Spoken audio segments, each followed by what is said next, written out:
శ్రీశైలం మండలం సున్నిపేటలోని ఐటీడీఏ పరిధిలోని చెంచు గిరిజనులకు ఎస్సీ ఎస్టీ యాక్టుపై ఏపీ సిఐడి కర్నూలు అధికారులు ఆధ్వర్యంలో అవగాహన సదస్సును నిర్వహించారు. ఈ సదస్సులో మండల పరిధిలోని చెంచులు గిరిజనులు విద్యార్థులు సుమారుగా 110 మంది పాల్గొన్నారు. ఈ అవగాహన సదస్సులో గిరిజనుల హక్కులు అలాగే రక్షణకై ఎస్సీ ఎస్టీ యాక్ట్ గురించి విపులంగా తెలియజేసి నేరం జరిగిన తర్వాత బాధితులకు ఉన్న హక్కులు సౌకర్యాల గురించి వివరించారు. ఎస్సీ ఎస్టీ యాక్ట్ రక్షణ గురించి వివరంగా తెలుసుకుని గిరిజనులు నిర్భయంగా సమాజంలో జీవించాలని Andhra Pradesh crime investigation department DSP Lakshminarayana తెలియజేశారు. ఈ అవగాహన సదస్సులో ముఖ్య అతిథిగా ITDA project officer Ravindra Reddy, CID inspector Prasad రావు, సొనిపెంట ఎస్ఐ గంగయ్య యాదవ్ పాల్గొన్నారు.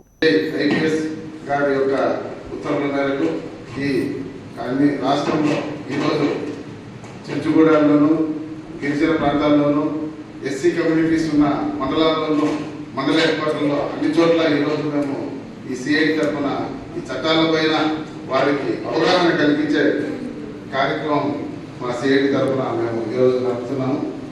అందులో భాగంగా ఈ కర్నూలు నుంచి మేము మన శ్రీశైలంలో ఈరోజు ఐటీడీఏ వారి సహకారంతో ఈ ఐటీడీ ఏరియాలో కూడా గిరిజనులకు సంబంధించి అక్కడ ఉన్న వ్యక్తులకు స్టూడెంట్స్కు పిలిపించి వాళ్ళకి ఈ చట్టాలపైన వాళ్ళ హక్కులపైన చట్టాలపైన అవగాహన